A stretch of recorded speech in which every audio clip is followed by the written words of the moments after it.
Hello students, study hack magazine में आप सभी का स्वागत है। हमने एसएस एडी की यूनिट 1 एंड यूनिट 2 को कंप्लीट कर लिया। आज हम करने जा रहे हैं यूनिट 4 का topic which is cost benefit analysis. अब कॉस्ट बेनिफिट एनालिसिस क्या होता है? The cost benefit analysis, name देखो इसका क्या है, कॉस्ट है, बेनिफिट है, उसको एनालाइज करना है ना। सबसे पहले आप कॉस्ट लगाओगे कहीं पे, जो बेनिफिट होगा या नहीं होगा, उस चीज़ को एनालाइज करने की जो टेक्निक है उसे हम बोलते हैं कॉस्ट बेनिफिट एनालिसिस। इसी को हमने डिस्क्रिप्शन में रीड करना है, कौन से स्टेप्स होते हैं, इसको एनालाइज करने के कौन से मेथड यूज होते हैं, कौन से फॉर्मूलाज यूज होते हैं, ईच एंड एवरीथिंग हम करेंगे इसमें। तो आइए स्टार्ट करते हैं वीडियो को। Cost benefit analysis can be explain as a procedure estimating all the cost involve. ये क्या कह रहा है? कॉस्ट बेनिफिट एनालिसिस में क्या होता है? Can be explain as a procedure. हम इसको एज अ प्रोसीजर एक्सप्लेन कर सकते हैं कॉस्ट बेनिफिट एनालिसिस को। प्रोसीजर क्या होता है? एक फंक्शन। प्रोसीजर मीन्स एक ऐसा प्रोसेस जो लाइन बाय लाइन एग्जीक्यूट होगा, सीक्वेंस में एग्जीक्यूट होगा for estimating all the cost involve the possible profits. इसके अंदर और क्या क्या इन्वॉल्व हो सकता है? पॉसिबल प्रॉफिट्स इन्वॉल्व हो सकते हैं to be drive from the business opportunity और द प्रपोजल, जिससे हम क्या निकाल सकते हैं कि हमें कितना बेनिफिट होगा, अगर बेनिफिट नहीं होगा लॉस होगा तो कितना लॉस होगा, कितनी कॉस्ट पे कितना बेनिफिट और कितना लॉस होगा। ये चीजें हमें किस में फाइंड करने को मिलती हैं? कॉस्ट बेनिफिट एनालिसिस में। Cost analysis determined by the identify cost and benefit associated with the system. मतलब सिस्टम से रिलेटेड जितनी भी कॉस्ट लग रही है सिस्टम को बिल्ड करने में, सिस्टम को डेवलप करने में, और उस पर जितना बेनिफिट हमें मिलेगा, सिस्टम से रिलेटेड है ना सारी चीज़, क्योंकि सॉफ्टवेयर हम डेवलप कर रहे हैं, सिस्टम हम डेवलप कर रहे हैं, तो उसमें जितनी कॉस्ट लग रही है उसमें जो बेनिफिट आएगा वो हम किस में आइडेंटिफाई करते हैं? कॉस्ट बेनिफिट एनालिसिस में। The system assigning values to them, calculating the future cash flow, measuring the financial worthiness of the project. वो क्या कह रहा है? इसमें हम फ्यूचर की बात करते हैं कि फ्यूचर में कितना कैश फ्लो आएगा। बेनिफिट का मतलब तो वही होता है ना, प्रेजेंट वो होता है जो हम पैसे लगा रहे हैं मीन्स कॉस्ट, और फ्यूचर में क्या मिलेगा? बेनिफिट या लॉस, है ना। तो जो फ्यूचर में मिलेगा उसके कैश फ्लो को हम चेक करते हैं। As a result of the analysis, जो रिजल्ट होता है एनालिसिस का, द फाइनेंशियल अपॉर्चुनिटी और the risk of the project can be the understand. इससे हमें ये पता लग जाता है कि फाइनेंशियल में हमें क्या अपॉर्चुनिटीज मिल सकती है, मतलब अगर बेनिफिट होगा तो वो कहाँ बेनिफिट होगा और कितना बेनिफिट होगा, और अगर रिस्क आ रहा है प्रोजेक्ट में, रिस्क आ रहा है मीन्स उसके क्या होगा? लॉस होने का खतरा है। बेनिफिट नहीं है तो लॉस है, तो लॉस होने का कितना खतरा है, कितना लॉस हो सकता है, वो सब पता एडवांस में लग जाता है। हम एडवांस में अंडरस्टैंड हो जाते हैं कि ये होगा। अगर एडवांटेज मिल रही है, बेनिफिट मिल रहा है तो बेनिफिट पता लगेगा, अगर लॉस हो रहा है तो लॉस पता लग जाएगा। Keep in your mind that organization have the limited capital resources and multiple project while competing for the। हमारे चैनल स्टडी हैक विद महक को लाइक, ज़्यादा से ज़्यादा शेयर एंड सब्सक्राइब करें। अगर आपने सब्सक्राइब कर दिया है तो बाकी सभी डिवाइसेस से भी सब्सक्राइब करा सकते हैं, क्योंकि सब्सक्राइबर्स बहुत ज़रूरी हैं। देन कमेंट करें। फॉर द फंडिंग, वो क्या कह रहा है? अपने माइंड में एक बात तो डालो कि कोई भी ऑर्गेनाइजेशन है, जैसे MNCs हैं, बड़ी बड़ी MNCs होती है ना, जिसमें बहुत सारे प्रोजेक्ट एक टाइम पे चल रहे होते हैं, वही चीज़ वो कह रहा है कि अपने माइंड में ये चीज़ तो डाल लो, जो MNCs होती हैं उसके पास कैपिटल के रिसोर्स लिमिटेड होते हैं। कैपिटल क्या होता है? मनी, पैसे। रिसोर्सेज क्या होते हैं? जहाँ से हमारे पास सोर्स हो पैसे को आने के, पैसे आने के जो सोर्सेज है, ये पैसे हैं जो वो बहुत कम है, लिमिटेड है। क्यों है? क्योंकि एक टाइम पे MNC में बहुत सारे प्रोजेक्ट चलते हैं, एक प्रोजेक्ट नहीं होता, मैनी प्रोजेक्ट्स होते हैं, और एक प्रोजेक्ट को बनाने में आप कॉस्ट लगा लो कितनी लग सकती है? 1 लाख, 2 लाख, 5 लाख, लाख में लगेगी, 100,000 में तो लगेगी नहीं। इतने बड़े बड़े अगर प्रोजेक्ट्स बन रहे हैं तो उसमें कॉस्ट भी ज़्यादा लगेगी। अब सोचो एक कंपनी कितनी कॉस्ट लगाएगी अगर बाय चांस एक भी प्रोजेक्ट डिप्लॉय नहीं हो पाया, यूजर ने लेने से मना कर दिया, या वो नहीं चल पाया मार्केट में उसकी वैल्यू नहीं बनी, तो क्या हुआ? खुद सोचो आप, उसको कितना ज़्यादा नुकसान हो गया सिर्फ एक प्रोजेक्ट को लेके, हुआ ना। तो वो यही कह रहा है कि जो सोर्स हैं कैपिटल के, MNCs में जो सोर्स हैं वो बहुत लिमिटेड होते हैं। क्यों होते हैं? क्योंकि मल्टीपल प्रोजेक्ट जो होते हैं वो compete करते हैं फंडिंग के लिए। इतने सारे प्रोजेक्ट अगर एक साथ बेनिफिट्स देंगे तो आप सोचो कितना ज़्यादा बेनिफिट होगा। अगर वही प्रोजेक्ट्स एक साथ लॉस में दे रहे हैं तो कंपनी तो वैसे ही डूब गई, है ना। तो बेनिफिट को और लॉस को पहले से एस्टिमेट लगा के चलते हैं कि हमें पता है इतना बेनिफिट होगा, इतना लॉस होगा। अगर ज़्यादा बेनिफिट दिख रहा है तो वो वैसे जल्दी उसको कंप्लीट करने का ट्राई करेंगे, अच्छे से अच्छी क्वालिटी देंगे उस पर। अगर आपको पहले से दिख रहा है कि उस चीज़ में लॉस है तो आप उसको और अच्छे से बिल्ड करोगे। जितनी ज़्यादा अच्छी क्वालिटी आप दे सकते हो, जितनी ज़्यादा मेहनत उस पर कर सकते हो, उतनी आप करोगे। क्यों? क्योंकि आपको पहले से ही पता है कि इसमें लॉस मिलेगा, आपको वो लॉस ना मिले इसलिए आप उस पर हार्ड वर्क कर रहे हो।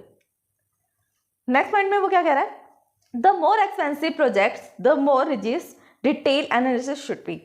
जो बहुत ज़्यादा एक्सपेंसिव प्रोजेक्ट्स होते हैं जो करोड़ों में जाते हैं, जैसे 1,04,000 करोड़, मतलब ऐसे ऐसे जो करोड़ में जाते हैं ना, जिसकी काउंटिंग, वो वाले प्रोजेक्ट्स को हमें और डिटेल से एनालिसिस करना चाहिए। हो सकता है कि हम एनालिसिस कर रहे हैं बेनिफिट होगा, हो वो लॉस जाए। अब देखो करोड़ों का नुकसान, कंपनी लॉस में, पूरी की पूरी कंपनी लॉस में, जितने प्रोजेक्ट बन रहे हैं उनको कोई फायदा नहीं। अगर एक जो सबसे बिगर प्रोजेक्ट था जिसपे सबसे ज़्यादा फंडिंग लगी हुई है, डाउन में। The steps to involve the performing cost benefit. Cost और बेनिफिट को परफॉर्म कैसे कर सकते हैं? सबसे पहले जो फर्स्ट स्टेप आता है वो आता है identify the cost and benefits. Identify करो क्या कॉस्ट आ सकती है, कितनी कॉस्ट लगेगी और कितना बेनिफिट आएगा, ये हमें सिर्फ आइडेंटिफाई करना है। नेक्स्ट में हम क्या करते हैं, वैल्यू असाइन करेंगे कॉस्ट और बेनिफिट को। कॉस्ट एंड बेनिफिट को हमने आइडेंटिफाई कर लिया कि कॉस्ट लगेगी और बेनिफिट लगेगी, इतनी इतनी लगेगी। फिर हमने उतनी उतनी वैल्यू जितनी लगनी थी वो कॉस्ट को और बेनिफिट को असाइन कर दी। Determine cash flow, cash flow check किया कि कितना जा रहा है, कितना आ रहा है। फिर फोर्थ स्टेप में क्या करा, एक्सेस प्रोजेक्ट इकोनॉमी वैल्यू। अब जो प्रोसेस में जो हम प्रोजेक्ट को एक्सेस कर रहे हैं उसकी इकोनॉमिकल वैल्यू क्या है, कितने में जाकर हम उसको सेल कर सकते हैं। जैसे इसके अंदर कुछ पॉइंट्स हैं, ROI return on investment, break even point, BEP, net present value, NPV। इसका हम जो फर्स्ट एग्जांपल कर लेते हैं, फर्स्ट जो इसका स्टेप है which is identify the cost and benefit. Cost and benefit को हम कैसे आइडेंटिफाई कर सकते हैं। The system analyst first task, system analyst का सबसे पहला टास्क क्या है, when developing the cost and benefit analysis is to identify the kind of cost and the benefit the system would be the list them. और जो system analyst है उसका सबसे फर्स्ट टास्क होता है कॉस्ट एंड बेनिफिट। जब वो analyse कर रहा होता है कि कितनी कॉस्ट लगेगी, कितना बेनिफिट लगेगा, उस टाइम पे वो कह रहे हैं कि कॉस्ट और बेनिफिट इसका जो काइंड है, किस तरीके की कॉस्ट लगेगी और किस तरीके का बेनिफिट मिलेगा। कॉस्ट किस तरह से लग रही है और बेनिफिट किस तरह से मिल रहा है, ये भी स्पेसिफाई होना चाहिए। ये कौन स्पेसिफाई करेगा, system analyst. The cost and the benefits can be broken down into the 4 categories. अब हमने इसको 4 कैटेगरीज में डिवाइड कर दिया। जो हम आइडेंटिफाई कर रहे हैं कॉस्ट और बेनिफिट को 4 पार्ट्स में डिवाइड कर दिया, हमने उसको ब्रोकन कर दिया। फर्स्ट है डेवलपमेंट की कॉस्ट। अब वो ये कह रहा है ना कि उसको ये भी बताओ कॉस्ट किस तरह की लग रही है और बेनिफिट किस तरह का आएगा। तो ये वही बताएगा इन पार्ट्स में कि डेवलपमेंट में कॉस्ट कितनी लगी, उस पर ऑपरेशन परफॉर्म करने में कॉस्ट कितनी लगी, टेंजेबल बेनिफिट कितने थे और अनटेंजेबल बेनिफिट कितने थे। इससे फर्स्ट आती है डेवलपमेंट कॉस्ट। डेवलपमेंट कॉस्ट देखो नाम से पता लग रहा है, डेवलपमेंट के टाइम पे जो कॉस्ट लगी है उसे हम डेवलपमेंट कॉस्ट बोलेंगे। Development costs are those tangible expenses that are incurred during the creation of the system as the salary for the project team, hardware and the software expenses, consultant fees, training and office space and equipment। वो कह रहा है double cost आ सकती है development cost में।